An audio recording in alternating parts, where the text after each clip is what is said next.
Evie. How you doing? Oh, I'm doing great. How are you? Feeling good. Feeling a little better than last week, so that's good. Yeah, that's. I'm glad to hear that. I'm glad to hear that. Nobody wants to be sick. No, it's a bummer. At least it wasn't COVID, though, so it's just yeah. That's not cool. I don't like that stuff. Yeah. Well, yeah, feeling better. So how are you doing? I'm doing good. Getting ready because just like a day away from doing my gaming stream. I'm gonna be gaming for 6 hours straight. Oh man. So I don't know if you've ever heard. You probably have never heard this game. This is me really nerding out. It's a game called American Truck Simulator. Okay, I'm not a big gamer, so I don't know it, but I did see your video you sent, and it looks kind of fun. Oh yeah. Well, it's basically you're being a truck driver, and you got to get, you got to haul stuff all across the country. So I figured I'd haul some Rockstar gear back and forth. But it's one of those games I fell in love with because my dad was a truck driver for like 30 years, and I would go out on the road with him, and just so it was kind of fond memories of spending time with him out on the road. And I don't know, it's just kind of I'm a road dog. I like being out on the road. One of my favorite things to do is to road trip for concerts. It's just there's nothing better. Oh yeah, it's almost like touring. You're right. Yeah, exactly. And I've actually followed I followed the Donnas once. You remember the Donnas? Yeah, of course. Yeah, they played a show here in Boise, and I was like, gosh, I really love them. And so I started following them on a couple of their stops, and I started to feel like a weirdo. So maybe I should stop doing that. Well, I mean, hey, I always like seeing familiar faces in the crowd. I think it's fun when fans come to multiple shows. Yeah. How often do you take notice of those things? Do you recognize people sometimes when, Certainly. I mean, especially like we have a couple fans that really super follow us. And so, I know their names, and we see them at they come to not just like two shows, like they follow us on the whole tour. And that's really fun to see, because they get to kind of, they're not on tour with us, but they almost are. So it's fun to kind of experience the whole thing instead of just one night, And they kind of become extended family to a certain degree. Yeah. You said you weren't much of a gamer, so you don't get into the game world. Not really. No, I've never really. I mean, I used to play when I was a kid. When I was younger, I used to play like Sonic the Hedgehog and stuff like that. One of the old, I don't know what were they called. The old, like had like the big cartridges that you put in. What was the old gaming system called before like Xbox and stuff? Nintendo.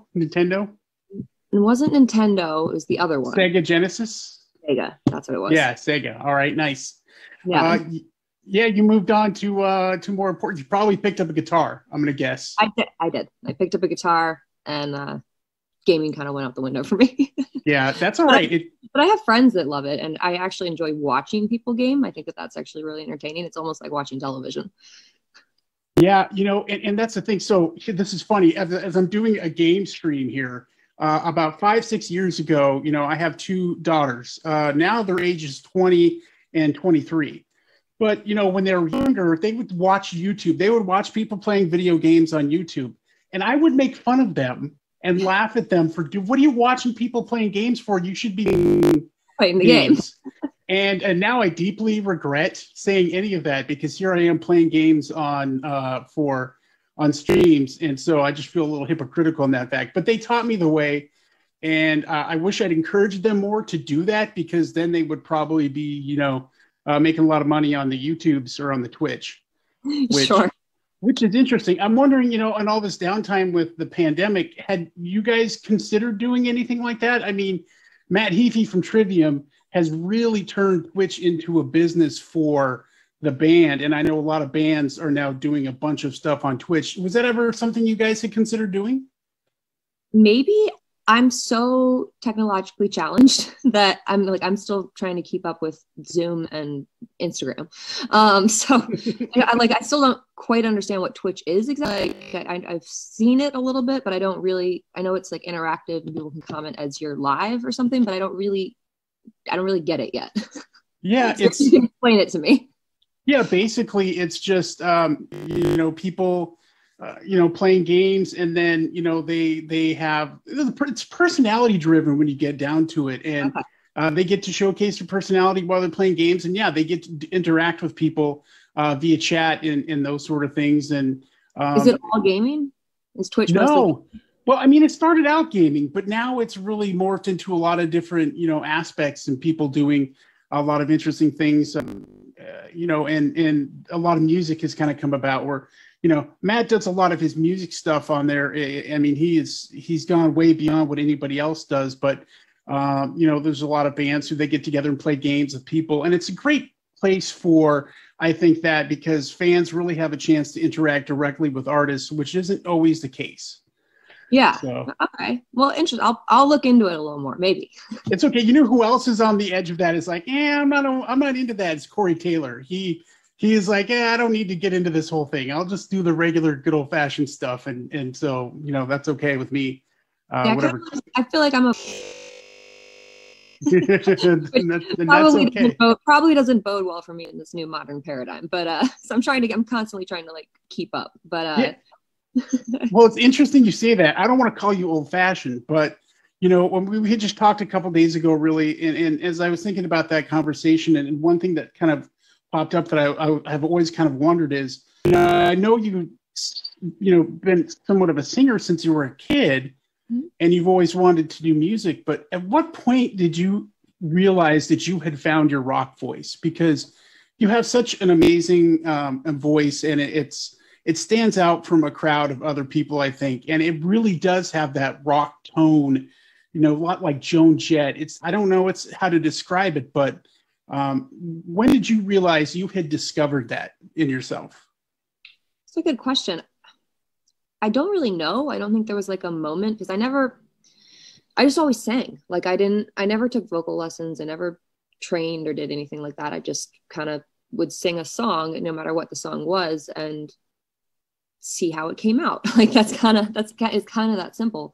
And so I guess I just started, I grew up listening to a lot of rock and roll. So I was singing rock and roll songs my whole life. And then when I started writing music, and when we wrote the first album and I went into the studio and we actually started to record it, it just was, I don't know, it's kind of natural. Like I didn't really, I think my voice comes from anytime I write a song, it's how do I convey this song the way I want to hear it? And so that's kind of how I, whether it's, I have to scream a note real high or I have to go real low or, whatever it is, you just kind of do it until it sounds right. I guess it's kind of how I do it. I don't really know. I've never really analyzed my voice before. I just kind of open my mouth and hope it works. And if it doesn't, I go, okay, well, I got to try something else. Well, hey, guess what? Good news for all of us. It's working just fine. Thank you so much. Is it sometimes still like, do you find insecurities in that sometimes when you're getting ready to create new music? Maybe you doubt yourself every now and then? Yeah, of course. I mean, I think especially when it's new, when you haven't, when it's a brand new, covering a song, there's already kind of a template for what it's supposed to sound like. But when you're creating something out of nothing and it's a brand new song, it's really a lot of how do I sing this? Like what is this supposed to be? And so that takes that can be a little like nerve wracking, I guess, before, especially if I haven't sang in a long time. Like I feel like I always get kind of verklempt or whatever, a little. I'm like, can I still sing? Like I haven't sang in like a month. Like, can I still do this? And so that kind of runs through my head. But once I get the bug, I actually sing one take all the way through. I'm like, oh, right, I got this. I'd imagine though that probably changes when you're going out to do music live and on stage, because you've got that whole you're excited to be out there and the adrenaline that comes with it. Oh, absolutely. I mean, I think live, it's kind of the same as the studio in one way. It's like you got to get that first show out of the way. You got to get the the jitters out and just like find that muscle memory again of not just singing but performing, and the whole thing of like you get on stage and the first show, there's so much, not anxiety, but there's so much adrenaline of like when you first walk out, it's like kind of mind blowing every time. Like every time we start a tour, the first show is always a little like, how do I do this again? And you kind of just have to internalize and just kind of go with the flow. And then it's always great. And then after you get it's like knocking the first one out, and then it's all easy. Knock the rust off. Yeah. Which hopefully you'll get to do here at some point. And I wonder when you get ready to go out and do, a headlining tour, how much preparation and thought do you and the band put in towards the show, the entertainment side of what you guys are going to do live, as far as stage stuff and just the whole, do you come out with a theme? How does that work for you guys? Not really a theme. We put a lot of thought into the first song of the set, like the intro of the set, because I feel like you want to come out punching in some way. And if it's not punching, it has to have a vibe. So we put a lot of thought into the set list, I guess. And then as we go on tour, as the tour progresses, the set list obviously changes, but generally the intro is always kind of the same. Not always, but most of the time. And we put a lot of thought into the light show and, how the mood is going to change as the songs progress. And, because the songs kind of go all over the place. We have a lot of different variants happening in our music. So it's not just all kind of the same song repeated over and over. So we have to set the tone and the mood for each song and kind of set it up so the audience kind of knows where we're headed, so we can all flow together, So we put a lot of thought into it. It's not, but at the end of the day, it really comes down to the playing. So it's, we suck, the show sucks. It doesn't matter how good the lights are, so it comes down to just, us being into it and being on and doing what we do. Nice. I was watching just a couple of videos here, and when it comes to fashion, like rock and roll fashion, let's say like Death by Rock and Roll, the cover, for example, how do you come up with those sort of outfits? And is it something that you get excited about? That's something that you really enjoy doing, and maybe shopping? I don't know how it works. Yeah, absolutely. I think that fashion and music kind of go hand in hand in one way, like, because they're both forms of self-expression. And so I always enjoy playing with fashion, especially in music videos and stuff, because you can kind of be a little bit more outrageous than you would be in everyday life.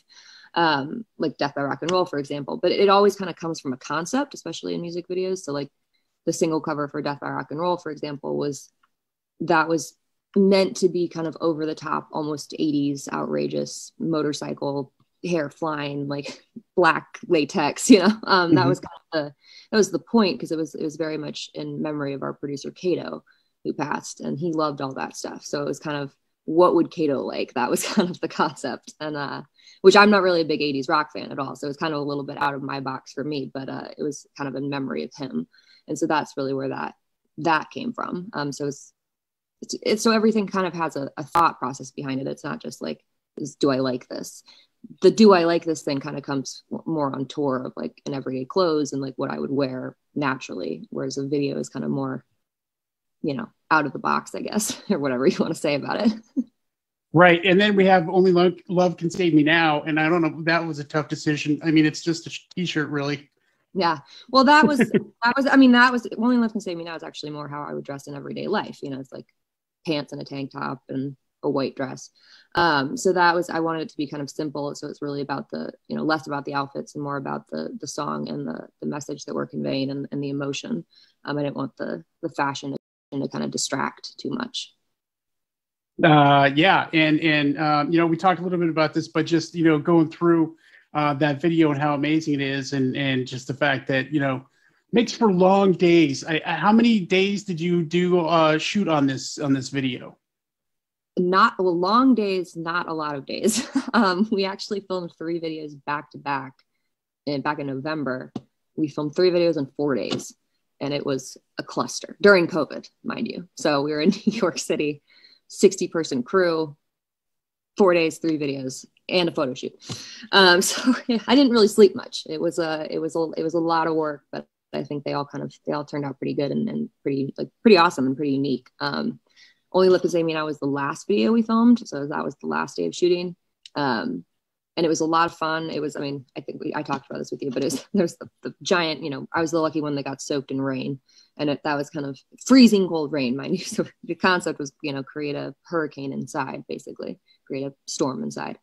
And it was cool. But we only had 2 takes with the rain truck, because the rain truck ran out after 16 minutes and there was no more rain. So it was like, all right, fingers crossed this works, guys. But it was awesome. It was really cool. And then we had for Only Love Can Save Me Now, we had a secondary crew in Seattle to shoot Matt and Kim, which is a little bit complicated to kind of get two different spaces, two different states, like to try to make it look cohesive at the end of the day and have it look like we're all in the same place was, a little bit of trickery on everyone's end, but I think it turned out pretty awesome.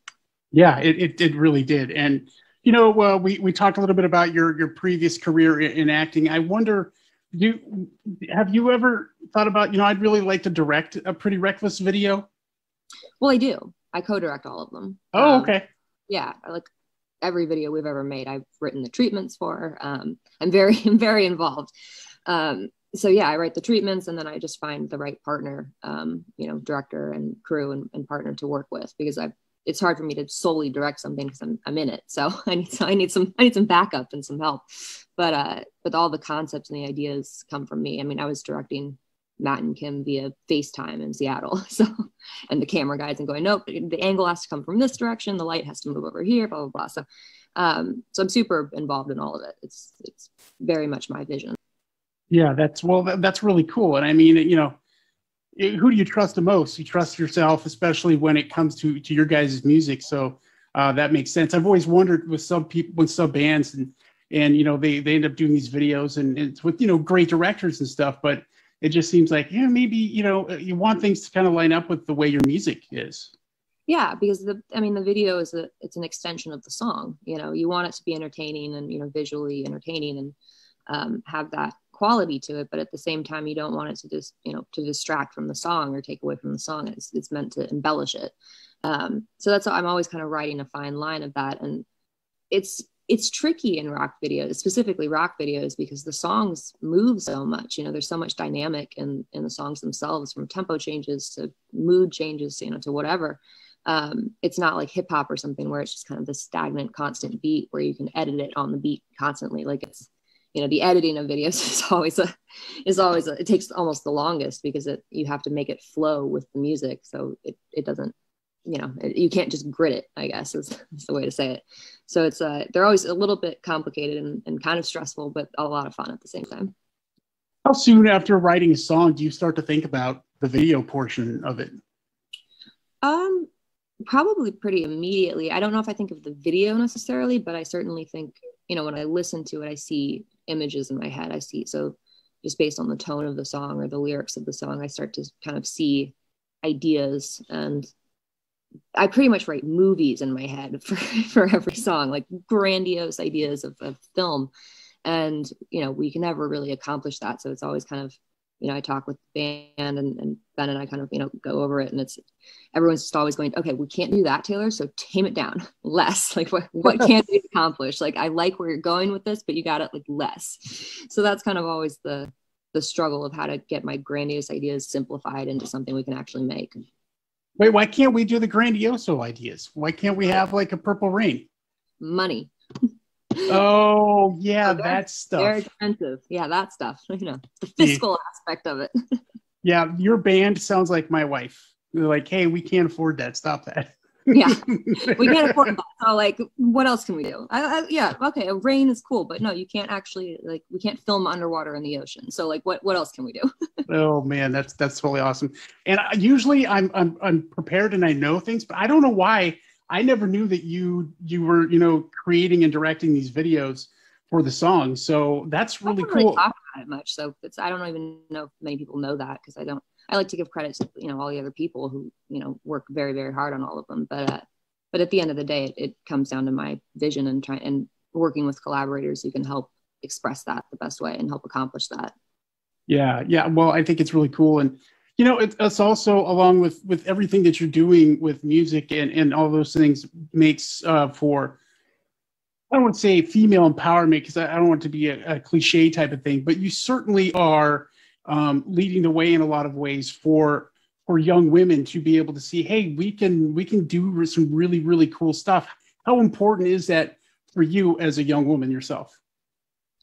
I think that it's great. I mean, if I can inspire someone, not just women, but anyone, or girls, guys, like, it doesn't matter, anyone to pick up an instrument or follow their dream, or, if I can inspire you in any way possible, I think that that's a really amazing thing. And it kind of is mind blowing in some way, because I'm just doing this for me. But I guess it's a real real thing that exists. So I'm flattered and complimented if I can inspire you to be who you want to be, the best you. Yeah, it's awesome. And I think you're doing a fantastic job at doing that. And with creating music, where are we at with that? I mean, I know it's been a weird 2 years. I mean, obviously, preparing for Death by Rock and Roll and then getting ready to roll it out. And there's a pandemic and all the concerts getting canceled. And then you having to kind of push forward. And, we're on to the third single, which is amazing. But at the same time, you'd normally be in the middle of a touring cycle for that album. So what are the plans for Pretty Reckless here in the near future? Plans for us? Well, we finally are now able to be back in the rehearsal space, which is really awesome because we haven't played in a long time. And, we haven't played an actual show since I think it was like December of 2017 or something. It's been a minute since we've been on tour. So I'm really excited to get back in the rehearsal space now and really kind of hone everything that we've, learned over the past few years and really kind of transform this into a better band than we were before. Like I'm really excited to come back out kind of new and reinvigorated because not only this record, but, everything we went through, personally with all our loss and everything, making this album without Kato, the pandemic and, everything in between. We took a lot of hits and I think that it's time for us to really kind of, this album is very much a rebirth for us, making it, writing it, recording it. So when we come back out, I want the stage and the live show to have that same feeling. So we're going to spend a lot of time rehearsing and then we're going to and then 2022, we're off. Like we have it almost fully booked now with, arena tours with bands I can't mention yet and all the festivals around the world and then, headlining around the world. And it's like, once we start, we're going. So I'm excited. I'm really looking forward to it. Well, we're fully on board and can't wait for all that to happen. And again, I just want to thank you. July 10th, we're going to draw a winner for some lucky fan that's going to get to hang out with you a little bit here on Zoom. Awesome. And, we're going to try to raise $10,000. So we'll see how Donate. it goes. Exactly. I promise. I'm really fun. You are super fun. You are super fun, and we couldn't appreciate it more. So thanks, Taylor, and hopefully we'll let's see, the next couple months will fly by pretty quick, and we'll get a chance to see you on stage somewhere in the world. How about that? Absolutely. It would be nice to do this in person, finally. Yeah, exactly. All right, Taylor, I appreciate it so much. Thank you. Oh, thank you so much, Big J. It's great to talk. It's a great cause. Everyone, meet and greet will be fun. I promise. Yeah, and I'm going to try not to wreck this truck. Yeah, don't wreck the truck. Drive safe. All right, thanks.